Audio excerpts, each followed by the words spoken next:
In the late 1950s and early 1960s, steam was enjoying its Indian summer as the much-loved Stephenson locomotive gave way throughout the world to the alien diesel and electric locomotives. In Great Britain, interest in railways was on the increase, and the then novel BBC Television was persuaded that there was an audience for pure railway films, and so Railway Roundabout was born. For 5 years, from 1958 to 1962, Patrick Whitehurst and John Adams filmed, edited and produced films about all aspects of railways, presenting 10 25-minute shows a year at 5:30 in the afternoon, ostensibly for children, but in time for many adults to tune in. The films themselves were carefully retained and are now part of our national heritage, being held in the care of the National Railway Museum at York. The programmes which formed this series have been prepared from those original films, so we can once again all relive the great days of the Railway Roundabout. Whilst the Railway Roundabout series was pioneering the use of the new television medium, young enthusiast knowledge was also being built up through the traditional printed word, principally by the famous Ian Allan ABC Spotters books and the monthly magazine Trains Illustrated. An associated club, the Ian Allan Loco Spotters Club, was formed to arrange visits and rail tours for members, and this Railway Roundabout film was entitled Spotters Special to Swindon, recording an Ian Allan Trains Illustrated excursion to the hallowed Great Western Works behind the legendary city of Truro. As every one of these schoolboys could have told you, this was the first locomotive to have exceeded 100 miles per hour. These lucky youngsters had the rare privilege of visiting the footplate, as well as the Great Works itself, so there were plenty of numbers to be underlined in their Ian Allan regional or combined volume ABCs when they returned to the carriages of the special. Part of the fun of train spotting was comparing your cops with those of your mates. On this visit, the number 7918 would be underlined in many ABCs, in the 460-6959 Modified Hall class section. These were described as introduced 1944 Hawksworth development of Hall with larger superheater, one-piece mainframes and plate frame bogie. Also weight, loco 75 ton 1600 weight, tender 46 ton 1600 weight, pressure 225 pounds superheated, outside cylinders 18.5 by 30 inches, driving wheels 6 foot 0 inch. Tractive effort 27,275 pounds. Class total 71, numbers 6959 to 6999 and 7900 to 7929. The ABC also recorded that City of Truro had been introduced, a euphemism for the building of the first of a class, in 1903 to a churchwood design, withdrawn in 1931 and preserved in York Museum. This was the progenitor of the modern National Railway Museum, to which these Railway Roundabout films are now entrusted. So you could say what goes round comes round. The engine was returned to service in 1957, withdrawn once again in 1963, and after another return to work in the 1980s, is once again proudly displayed at York. The centenary of its century would take place on the 4th of April 2003. This is a record of its second service career in the 1950s, when, in between many specials, it worked normal service trains over the Didcot Newbury and Southampton line.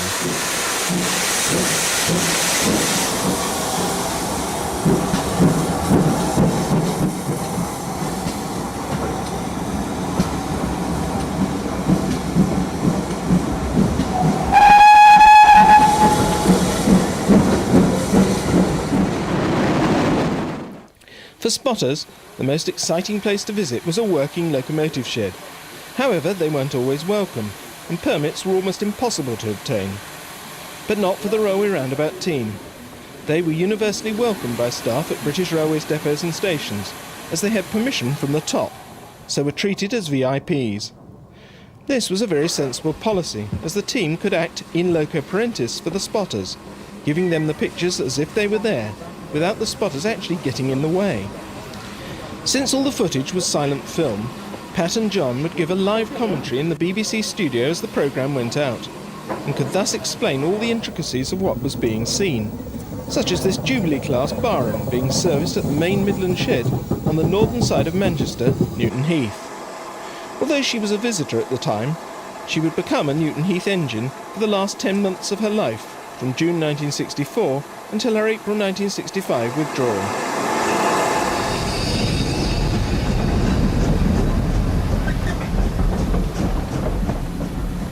This film went out in a programme on the 18th of July 1962, very near to the end of the final series of Railway Roundabout.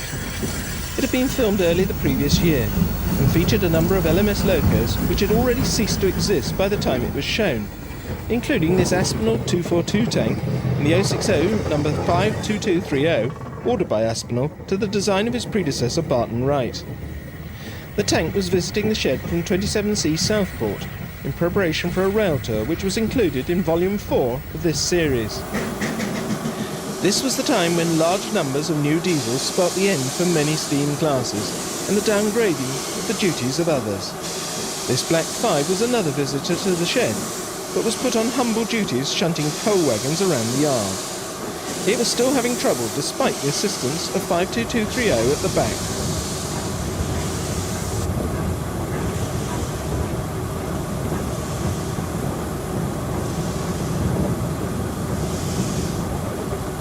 The springs on the tender of the Aspinall goods engine are worthy of note. These show it has one of the later Hughes tenders. 2 generations and nearly 50 years separate it from these dubbed Ds. The first a visitor from Darlington, the other, 90123, being allocated to one of Newton Heath's subsheds, 26E Lease, in Oldham.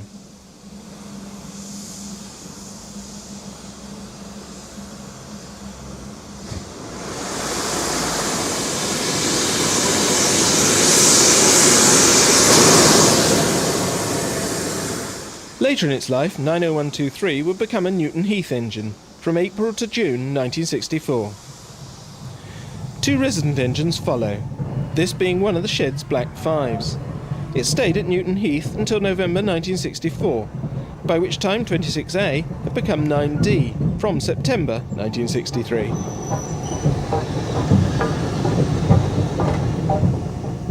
This Ivet Mickey Mouse left Newton Heath when it was downgraded. Obviously it was beneath its dignity to stay on here. However, that was all in the future when this programme went out. Pat and John would have explained to their audience that this was a modern shed, and that this metal waterfall was designed to keep ash from blowing all over the staff working to clear the ash pits. This old lanky Barton Wright saddle tank had survived as a shed donkey for duties such as moving the ash wagons. Having been rebuilt from a tender engine as long ago as the 1890s, it was to be withdrawn almost immediately after being filmed here for posterity. A sister engine survives. The next tank lasted longer, a Stanier machine visiting from Hellifield. It too later became a Newton Heath locomotive from October 1964. One of the last survivors of the infamous Austin 7s still claimed to belong to Newton Heath, but it had been exiled to spend its last year based at 26B, Agecroft. Appropriately, in this typical LMY shed, the last scenes feature another Class A goods engine. 52271 would accompany the 242 tank on its rail tour before being transferred to 26E Lease, Oldham, from where it would be withdrawn in August 1961, already a pile of scrap metal by the time it made its television debut.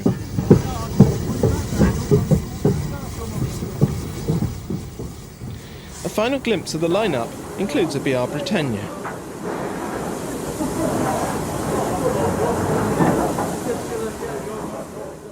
The sad story running through the previous film records the rundown of steam on BR's network at the time Railway Roundabout was being filmed. Everywhere the diesel was becoming more common, although this was at a time when steam and diesels could be seen together. The team wasn't blind to the new railway and set about explaining the changes through the programmes. The revolution had in fact been going on for nearly a quarter of a century, as the ubiquitous diesel shunters were little altered versions of the LMS shunters of the early 1930s.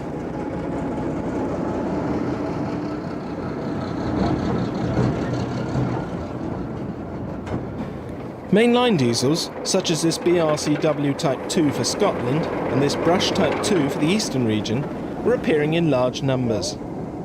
Each region had its own procurement policy, which was based on replacing steam locomotives by smaller numbers of diesels. The actual duties didn't change much at all. The perceived savings were in the cost of the steam engine alone. Thus, the early diesels still bore headcode discs based on the steam era codes, and worked turn and turn about with the engines they replaced. The BRCW engines worked King's Cross to Cambridge suburban trains before going on to their intended homes, this one being filmed by Pat at Cambridge, when the team was there to film the last Great Eastern Class E4 240 tender engine in 1959.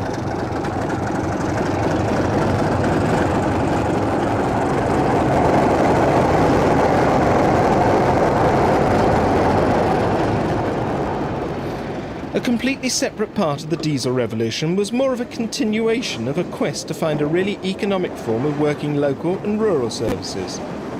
This traced its origins back to the self-powered steam rail motors of the turn of the century, through petrol-electric rail cars and the Great Western's famous flying bananas, to British Railways orders for diesel rail cars in the early 1950s.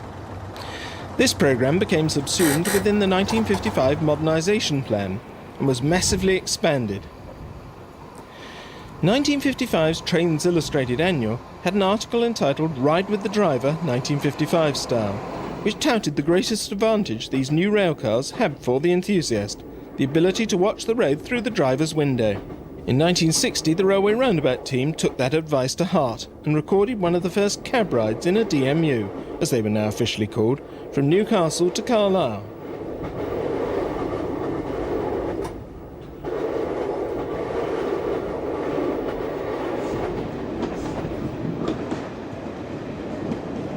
Here we leave Prudhoe, a station still open today. It was the dream of all young enthusiasts to ride with the driver, so here was the opportunity, and the television show gave them the chance to see routes which they wouldn't normally be able to visit. For example, North Eastern Railway architecture would be very strange to southern eyes.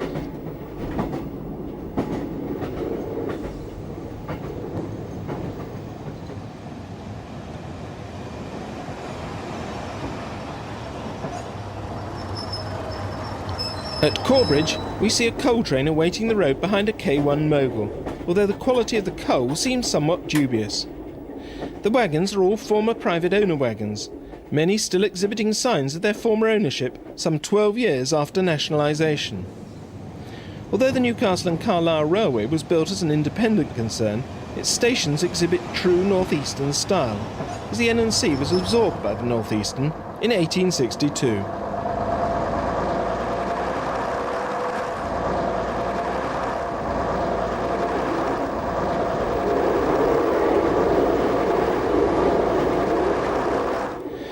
The North Eastern coalfields extend up the Tyne Valley as far as Hexham, which is the principal station on this part of the railway. It serves a busy little town, outside which is a beautiful abbey. The advent of the DMUs on this service in 1959 brought an end to the locomotive shed here, which had been the home of a fleet of steam engines used on the frequent Hexham to Newcastle and return local trains. This was exactly the kind of service for which the DMUs were ideal. By the standards of the time, they were also suitable for slightly longer distance services, such as the one we're riding on.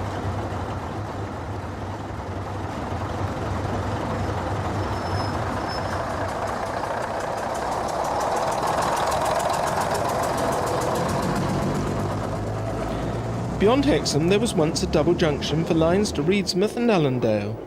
This part of the line was never as busy, and despite the increase in traffic brought about by the DMUs, some stations, such as Fourstones, would close after the Beeching Report, which was published just 3 years after our trip. That would delineate the true end of the traditional railway.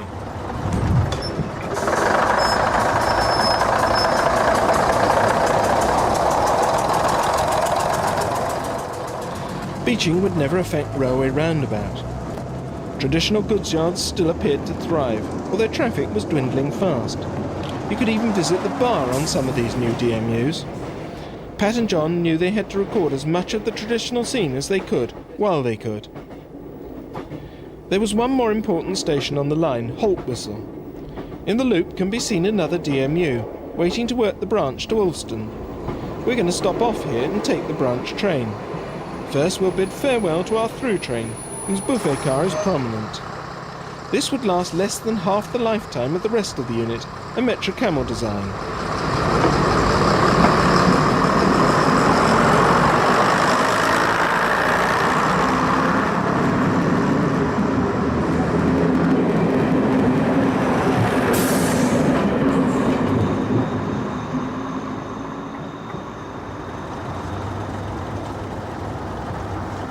The branch train is a 2-car Metcam unit. The big expansion of the railcar programme would create many different designs, but the Metcams were amongst the first and would last to the very end, into the next millennium.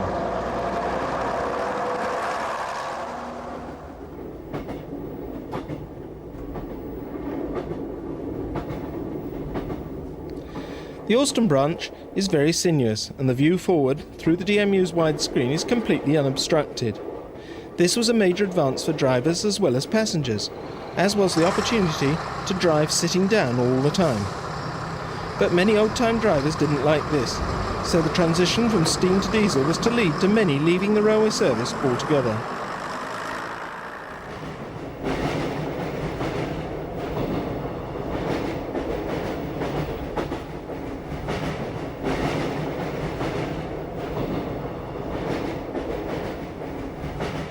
Just beyond the Lamley Viaduct, a line can be seen coming in from the right. This formed a branch which connected to a colliery railway, which linked the Alston branch to the Newcastle and Carlisle at Brampton Junction. Lamley itself was a pretty little northeastern single-track branch station. The right angle immediately after the viaduct was an unusual feature. The branch and the branch off the branch were opened at the same time, on the 17th of November 1852, and beat the curse of the Beeching Axe. The branch itself closed in the 1970s, after the roads in the area were upgraded. This passenger's name wasn't recorded, but if you know who he is, let us know. Alston was a classic British branch line terminus, with far more facilities than were needed by the end of the 1950s. Rationalisation was inevitable after the DMUs started to appear, as they no longer needed all the infrastructure that the steam locomotive required. They actually accelerated the demise of local goods traffic because that still needed steam locomotives for a while, at least until the mainline diesel locomotives were available in sufficient quantities, and therefore they had to bear the full cost of these once passenger traffic no longer needed it.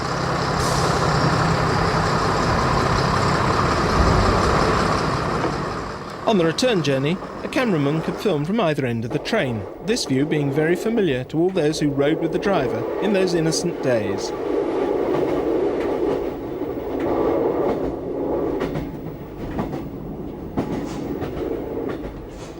Back at Haltwhistle we see our next train roll in, another of the ubiquitous Metcam units.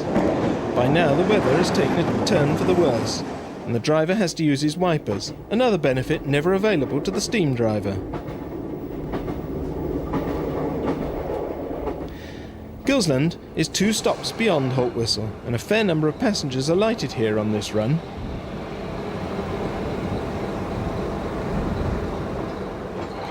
This is the most heavily graded part of the line near Blenkinsop Colliery, as we left the South Tyne Valley behind us at Haltwhistle. The top of the grade is at the former Brampton Junction, the last 12 miles all being downhill to Carlisle, up which eastbound freights still needed assistance in 1960. The Settling Carlisle joins us at Petrelbridge Junction. Then we have to thread our way into Carlisle Station, passing a Ginty as we do so.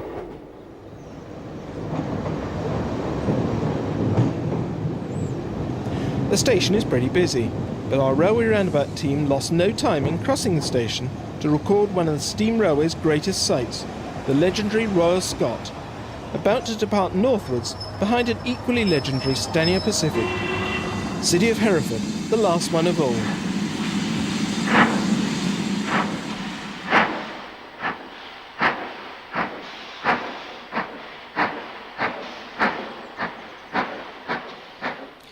This was a time of legends.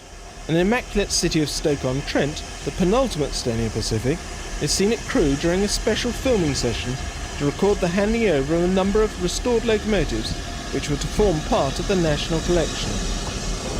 At this time of rapid change, some wise souls had realised that much of our railway heritage would go to the scrapyards if no concerted effort was made to preserve them. To this end, an official list was drawn up as to which locomotives should be claimed by the nation from British Railways. This was the genesis of the National Collection, which today forms the backbone of the collection at the National Railway Museum, York. One objective was to preserve an example of the locomotives of each of the major railways, although it was recognised that many truly historic machines had already gone. However, some locomotives, such as this North Staffordshire, Class L 062 tank had been sold out of service and survived in the industrial sector, and were thus brought back into the system.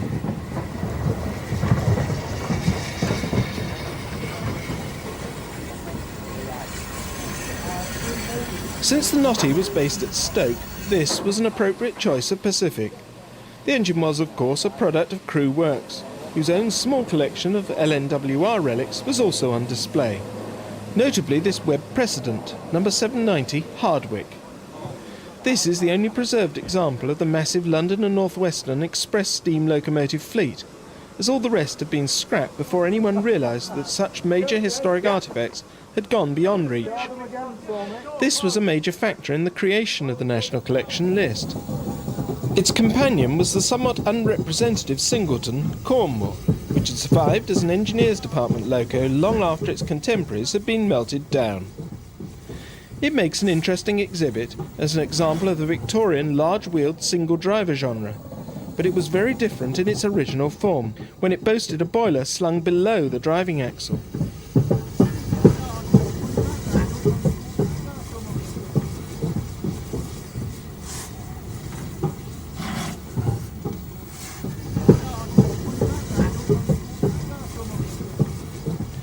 The three historic locomotives were lined up for the cameras outside Crewe Works, with the Stania Pacific at the rear. The North Staff's engine had been repainted in this livery for an exhibition in Stoke and was about to return to industrial use until its retirement in 1966. The Pacific would go back into service and later be scrapped. Even the Stania Class 8F allocated to shunt locomotives was bulled up for the occasion.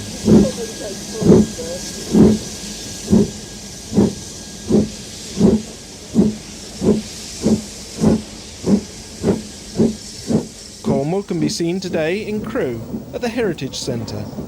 Hardwick, after a spell of active work in the 70s and 80s, is displayed at the NRM. And the Nottie tank went to Shugborough Hall in Staffordshire, out of sight of the public until 1998. This engine certainly won't steam again. One of the first of the final generation of express steam engines to be claimed for the National Collection was 4073 Caerphilly Castle, the prototype of the Great Western Castle class locomotives designed by Charles Collett. It was taken into Swindon Works upon withdrawal in May 1960 and given an exhibition finish, as it was to become the centrepiece of a new exhibition gallery in the Science Museum in Kensington, London. Naturally, such a prestigious event as its installation had to be recorded for posterity, and the Railway Roundabout team was asked to make a full record of the movement. This started at the old GWR goods depot at Park Royal in Acton, to which the locomotive had been brought by rail from Swindon via Paddington. Here we see her last moments on British Railways property as the journey through the London streets commenced. This took place one Sunday morning in July 1961. She'd been formally handed over to the Science Museum at Paddington by Dr. Richard Beeching as one of his first official duties on becoming chairman of the British Railways Board that summer. He wouldn't become a household name for another 2 years.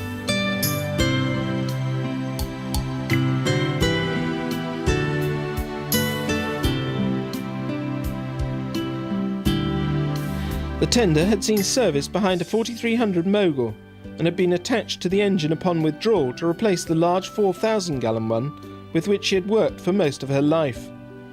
This brought her back to her 1923 condition, as she was fitted with one of these small tenders when first introduced.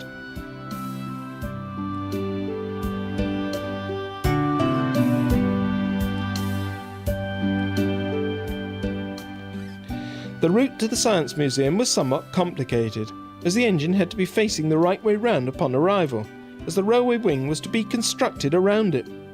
This would take 6 years to complete. The programme was much quicker and was transmitted on the 5th of September 1961, whilst it was still hot news.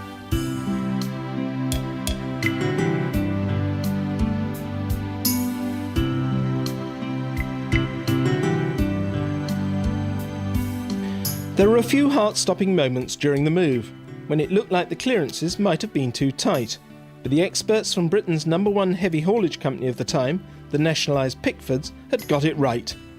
The use of trailers with steering bogies at the rear helped immeasurably.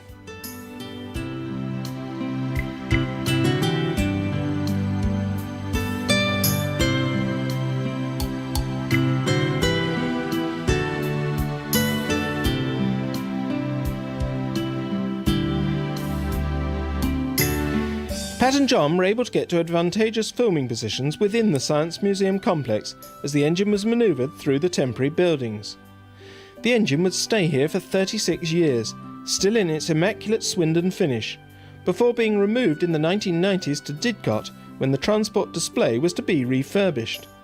Then in the year 2000 she would return home, not to Kensington, but to the Science Museum's new exhibition simply entitled Steam, at her birthplace, Swindon Works.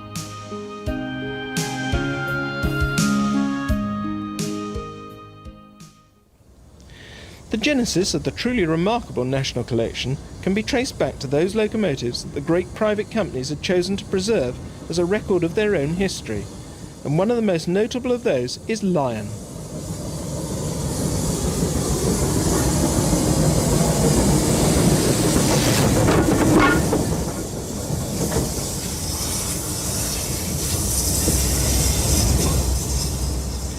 These scenes were filmed in 1962 at Dunchurch on the Leamington to Rugby line, where the engine was having one of its periodic steamings. It was already 124 years old.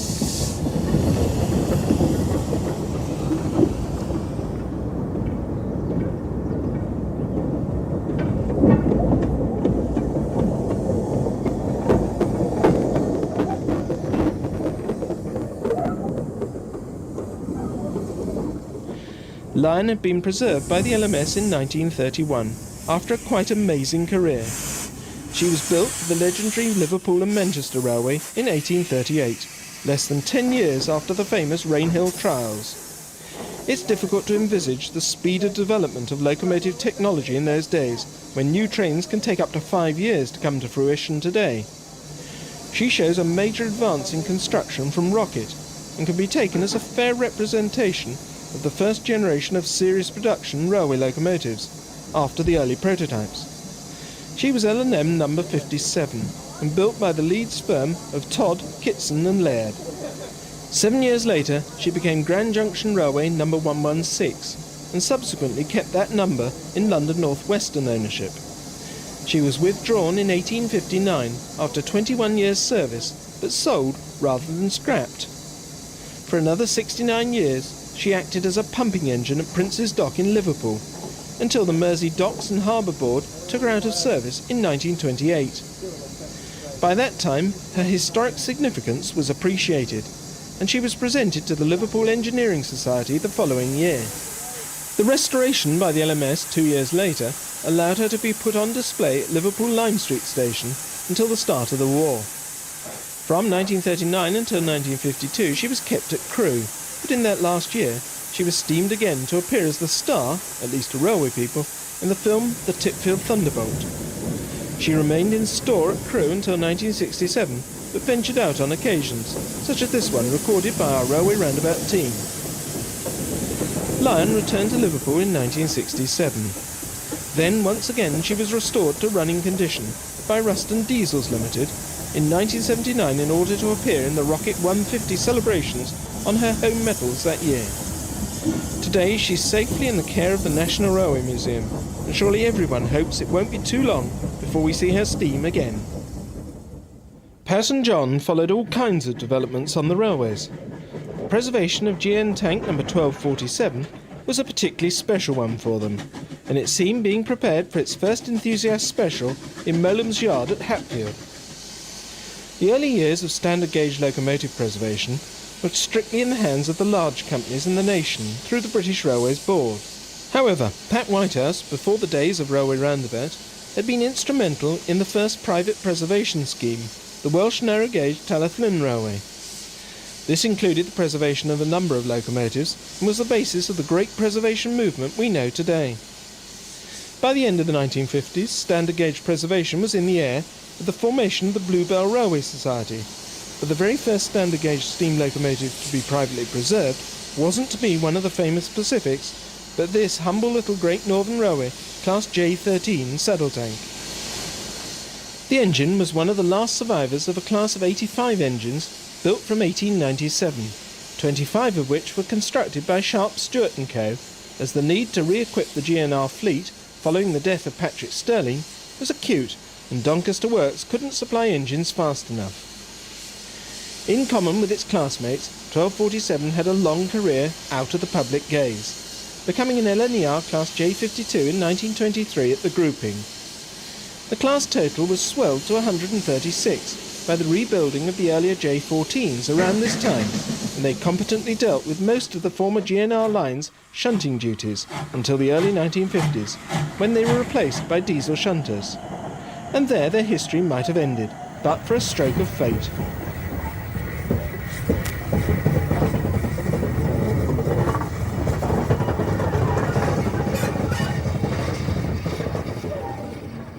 At the end of the 1950s, steam was to be replaced on LNER London area workings by diesels, including the ill-fated Baby Deltics. Hornsey Depot had had the largest allocation of the saddle tanks and used them on trip workings in addition to shunting. This included transfer freights to the southern region and work at King's Cross. Before the Second World War, number 4252 had been kept in tip-top condition and known as the Pride of Hornsey.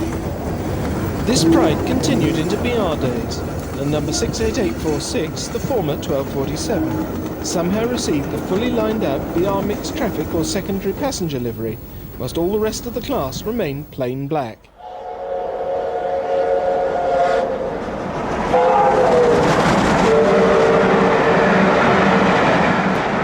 If anyone had asked Captain Bill Smith what kind of steam loco he would have expected to buy when he first tentatively thought about buying one, he would probably have suggested one of the Gresley thoroughbreds, which we've seen flash by at Hatfield. But when he approached the BR authorities, he was told to go to Hornsey Depot to make his choice. Here he found number 68846, still being carefully looked after, and it was suggested to him that she'd be a far more suitable candidate than one of the larger engines. The argument was evidently a good one, and he duly purchased the little engine direct from service in May 1959. She was repainted back into GNR livery with her original number and was based at the premises of Messrs Molums, who had a yard just south of Hatfield Station. We've just seen her emerge from here to take her first enthusiast special over the branch to St Albans Abbey in the summer of 1959, a matter of weeks after her purchase.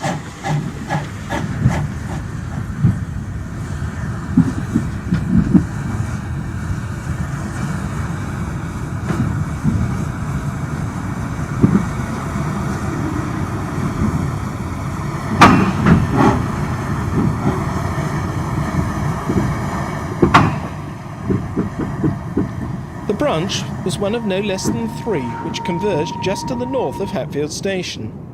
It joined an LNWR branch from Watford, just to the south of St Albans Abbey, which boasted quite a spacious yard. Brake vans were quite popular vehicles for rail tours over minor lines at this time, and the little tank had to run round here before returning to Hatfield.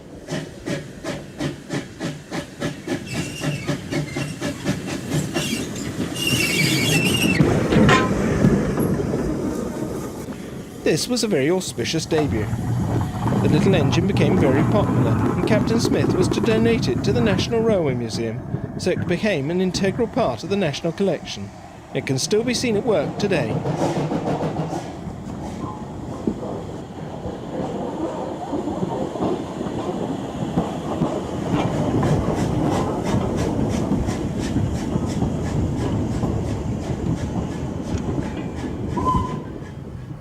The building up of the National Collection had to take place somewhat rapidly. By the time it was drawn up, many examples of pre-grouping express passenger 440s had already disappeared. Naturally, the compilers of the list regarded the saving of them as a priority. Goods engine development wasn't seen as quite so important, and a number of major classes, such as the War Department 280s, somehow escaped the gaze of the authors, and no examples were saved. Thus it's ironic that this film from the Railway Roundabout collection includes this immaculate Dub D as a bit of an afterthought. because it was being used to parade the latest addition to the ranks of preserved engines in September 1961. Perhaps before we examine the official subject of this film, we should record the history of the erstwhile Dub Ds, as film and photographic records are all that were passed on to the National Railway Museum. The engines were built during the Second World War to the design of Robin Riddle's, later to become British Railways' effective CME. They were ordered in large quantities for use overseas, and a considerable number were brought back to this country and sold to the LNER, which used them as its standard heavy goods engines thereafter. Curiously, the previous generation of LNER heavy goods engines were also ex-war department engines, built in the First World War to the designs of Robinson, CME of the Great Central Railway. One of these latter engines was included in the National Collection. Oh, by the way, the Jubilee passing here is Cochrane.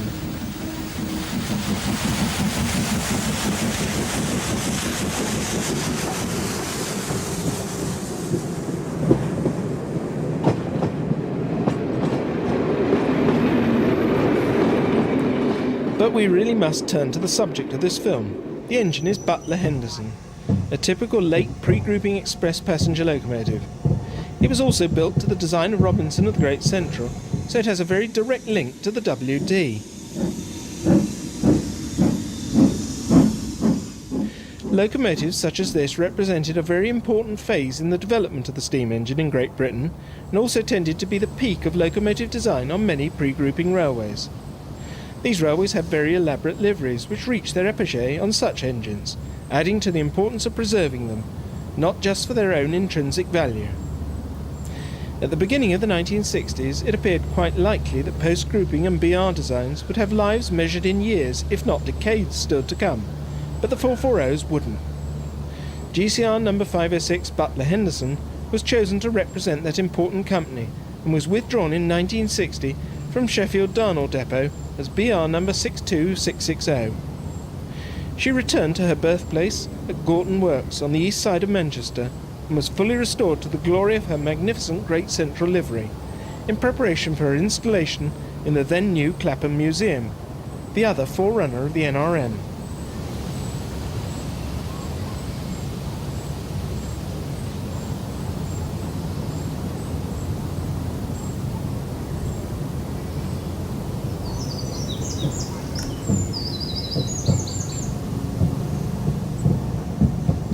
This photo session took place at Romilly, a short run from Gorton, before she was to be moved south. It was expected that she would never work again, but through the NRM's policy of lending some of the national collection to appropriate railways, she spent the 1980s and early 1990s restored to steam on the modern Great Central Railway, before being sent to York for display in a further application of this elaborate livery once again.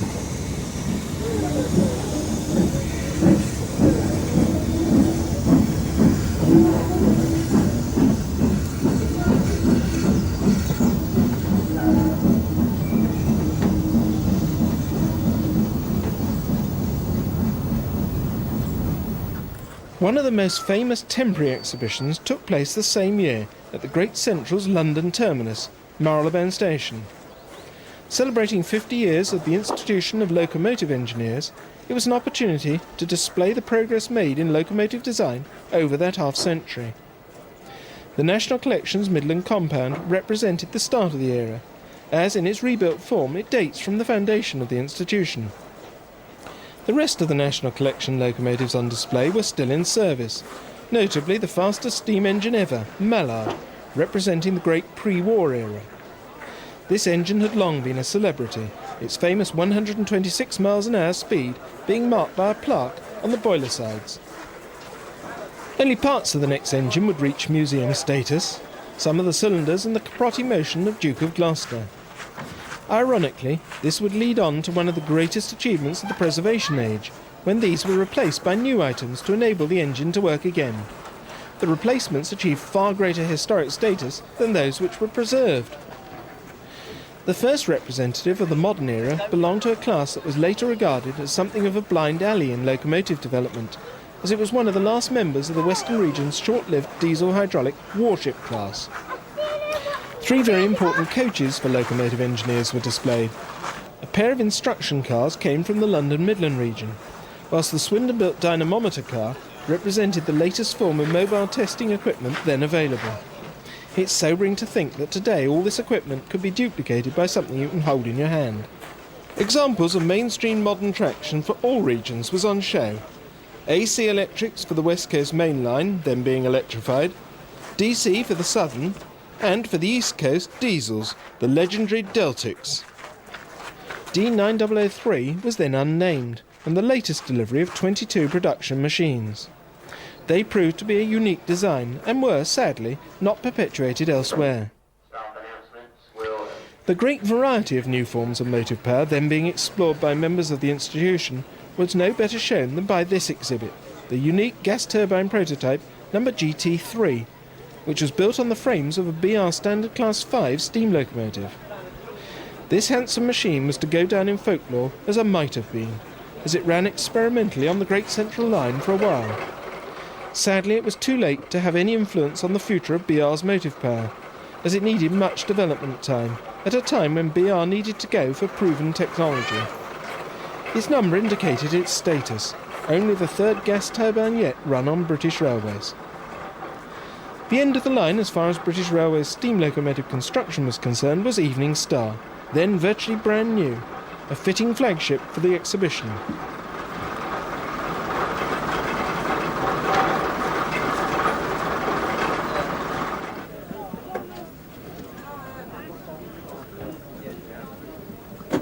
This programme was shown on television shortly after it closed, an example of how Railway Roundabout acted as a news programme as well as an entertainment show.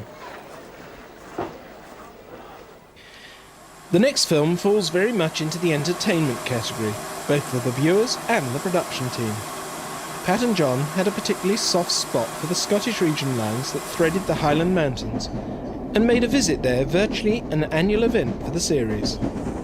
In May 1959 they visited the West Highland extension to Mallaig, and were then able to arrange a filming special over the main part of the West Highland Main Line from Glasgow Queen Street to Fort William, using a pair of North British Class D34 Glenn corporos, which were then being rapidly withdrawn as dieselisation of the Highlands had been given a high priority.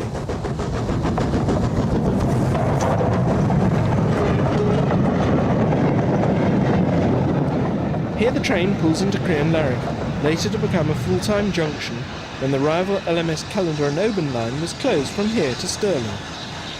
As can be seen, the usual film technique of using several runs to create a longer feature was used, the filming taking place over several days. As the train leaves Crianlarich, Pat can just be glimpsed leaning out of the cab as he filmed from the footplate and waved to John. The engines were specially rostered on the first down train of the day, the 5:45 from Queen Street, which conveyed the sleeping cars for Fort William. The first official train boasted a southern luggage van at the front, and both cameramen were able to get plenty of line-side footage of this train.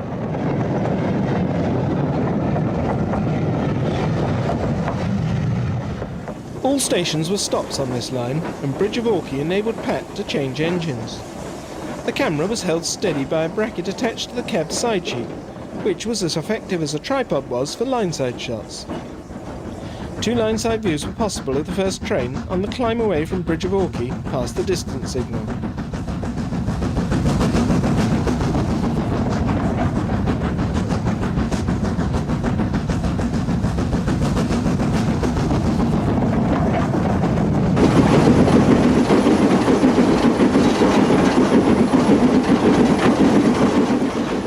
Bridge of Orkney, the line climbs up into the mountains, away from any roads, and passes over Rannoch Moor, so all the filming here was done from the train. Pat was now on the second locomotive, Glen Fallock. From the back of the train, it can be seen that some filming was done on a third train, which is seen approaching Rannoch Station at the top of the famous moor. Rannoch can actually be reached by road, but only from the east, which would not have been especially practical. A stop here gave Pat a chance to stretch his legs and get another view at the lead engine, Glen Loy, before changing back to this engine once again to film the top of the line beyond here.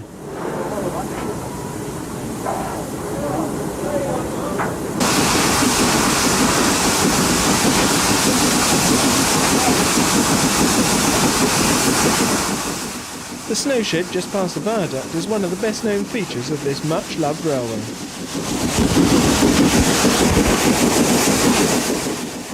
By driving around and through Fort William and then out to the east through Roy Bridge, it was possible to meet the train as it ran downhill after Loch Treat past the Tulloch distance signal.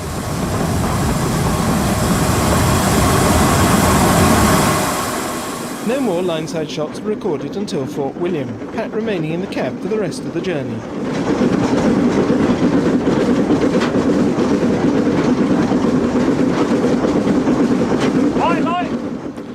At this time, the original Fort William station was still in use, situated a little closer to the heart of the town than its later counterpart. It had 3 platform faces and was built right on the water's edge of Loch Linney.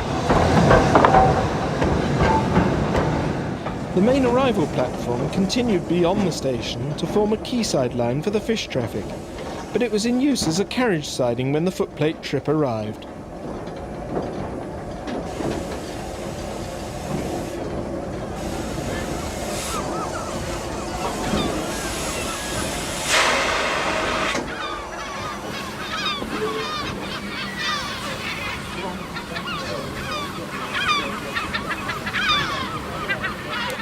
At the end of the trip, the engines were serviced and turned on Fort William's shed, preparatory to working back in the afternoon to Glasgow.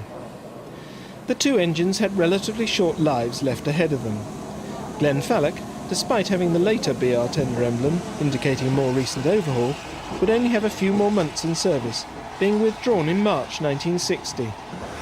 Here she's turned on the Fort William turntable, which would later be sold and re-erected on the Severn Valley Railway at Kidderminster.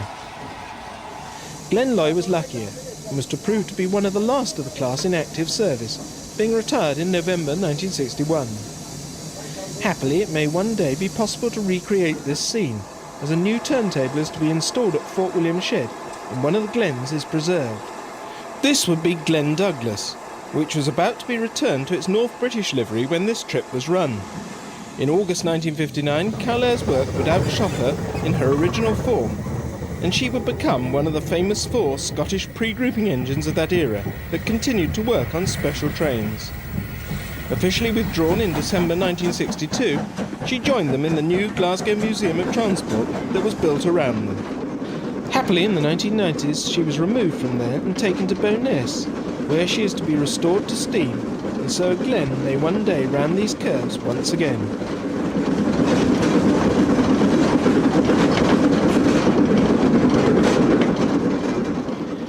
Our final film features a railway practice that had truly reached the end of the line when Pat and John went to Paddington Station on the 9th of September 1960 to make a film that was to appear in Railway Roundabout on the 15th of November that year. At the back of the 1710 Paddington to Wolverhampton Business Express was an unusual carriage, the very last example of a slip coach to be used in Great Britain ever. The practice of uncoupling or slipping a coach from a moving train had lasted just over a century, the first having been dropped from a Brighton Express at Haywards Heath, Eastbourne, in February 1858. The demise of the slip coach was gradual, but its disadvantages outweighed the time savings in the end. Passengers were confined to the slip coaches and couldn't access refreshment facilities, which didn't make them popular. They needed extra staff in the form of specially trained guards, and, the ultimate problem, they couldn't, by definition, have balancing workings. The train left Paddington bang on time, with one of our cameramen on board and one waiting at the line side at Bicester, where the coach was to be slipped. Riding with the guard, the changing scene outside Paddington was recorded at Ranelagh Bridge, where a castle accompanied a warship diesel. Through the end windows, the double tail lights at the back of the main train would indicate to signalmen along the route when or if the slip coach had been uncoupled from the train. The guard had 2 controls, the slip lever and the brake. The action of slipping the coach would automatically seal the brake hoses on the end of the main train and the slip coach, avoiding a loss of vacuum therein. To prepare for the slipping to take place, the guard first had to remove the safety pin. At Bicester, preparations were being made to receive the slip coach. The first thing to happen was the arrival of the 1640 Paddington to Banbury train, which would pick up the slip. A rather grimy 5023 Brecon Castle had been rostered on this historic day, and it would wait in the platform road as the non-stop King Horde Express would use the down through. Unfortunately, the actual King used wasn't recorded. In the slip coach, the guard pulled the slip lever as the tail of the train was about 100 yards short of the up advanced starter, quite close to the station, as the coach encountered an up gradient as it entered the station. This, of course, was an undoubted safety bonus. The open hook of the special slip coupling can be seen, as can the guard, through the open drop light at the front of the coach. Using his brake, the guard brought the coach to a smooth stand adjacent to the castle and brought an end to the era of slip carriages in Great Britain. To many people, including Jim Russell, who lived in Bicester, it symbolised the end not only of an era, but of a way of life. The shunter, another of the extra costs borne by slip workings, secured the brake hoses and couplings so that the castle could move out to couple on to the slip coach. The last coach itself was a Hawksworth composite built to lot 1690 right at the end of the GWR's independent existence. 13 were built and 3 were converted to slip coaches in 1958, this one being number 7374. The double tail lamps, one with a white target, indicated that only one coach had been slipped, and on this occasion that it would never be slipped again. The complications of working slip coaches are all too obvious here. Only Bicester passengers benefited. Those for other stations to Banbury had to endure a long wait here, and hereafter would have a better service. Bicester passengers from London would have to leave a little earlier, but would only have a marginal increase in their travel time. At the height of the popularity of the slip coach in 1914, the Great Western had operated 72 slip services a day, out of over 200 in the country. It was truly sad to see such an eccentric British working practice come to the end of the line.